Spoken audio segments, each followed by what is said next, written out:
Hi good morning all. இன்றைக்கி நம்ம பார்க்க போகிற ப்ராப்பர்ட்டி பார்த்திங்கன்னா ஒரு பேங்க் ஆக்ஷன் ப்ராப்பர்ட்டியை பற்றி தாங்க பார்க்க போகிறோம். இந்த ப்ராப்பர்ட்டி எந்த லொக்கேஷனில் அமைஞ்சிருக்கு அப்படின்னு பார்த்தீங்கன்னா ஓஎம்ஆர் படூர் லொக்கேஷனில் அமைஞ்சிருக்குங்க. இது வந்து பார்த்திங்கன்னா ஒரு ரெசிடென்ஷியல் அப்பார்ட்மெண்ட்டில் ஒரு ஃப்ளாட் வந்துட்டு நமக்கு சேலுக்கு வந்திருக்கு.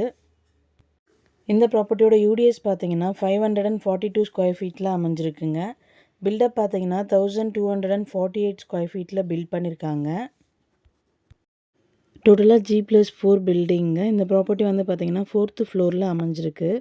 3 bedroom apartment, covered car parking available, lift available. ப்ராப்பர்ட்டியோட பொசிஷன் பார்த்திங்கன்னா வேக்கன்ட் பொசிஷன் தான். ஸோ கீ இமீடியட்டாக ஹேண்ட் ஓவர் பண்ணிவிடுவாங்க. இந்த ப்ராப்பர்ட்டியோட ரிசர்வ் ப்ரைஸ் பார்த்திங்கன்னா 36 lakhsங்க. EMD டேட் பார்த்திங்கன்னா 18th July 2025. ஆக்ஷன் டேட் பார்த்திங்கன்னா 22nd July 2025. இந்த ப்ராப்பர்ட்டி பற்றி மேலும் டீட்டெயில்ஸ் தெரிஞ்சுக்கணும் அப்படின்னா ஸ்க்ரீனில் தெரிகிற நம்பருக்கு கால் ஆர் வாட்ஸ்அப் பண்ணுங்கள். Thank you so much friends.